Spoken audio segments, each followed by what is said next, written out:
this call to expand yourself and to be on the edge and to develop. That if you did that, to follow that instinct, then you'd be a blessing to yourself. Your name would become known among your people. You'd establish something of permanent significance. No one could stand before you, and it would bring abundance to everyone.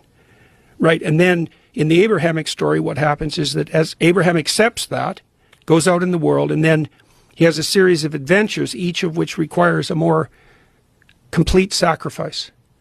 Because as you develop under the influence of this call, what you're required to do is to live more carefully in accordance with your expanding domain of opportunity.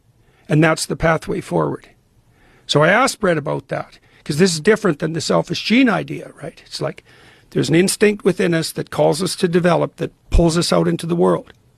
And if we follow it religiously and we make the proper sacrifices along the way, then those 5 things will happen around us. And that speaks of a concordance which has to be there. It has to be there between the spirit that develops us and the pathway that brings maximal benefit to the natural and the social world.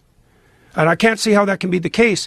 If we're adapted to the world, that has to be the case, right? It has to be that if we follow the instinct that would best put us together psychologically, this quest, this adventure, that would also be the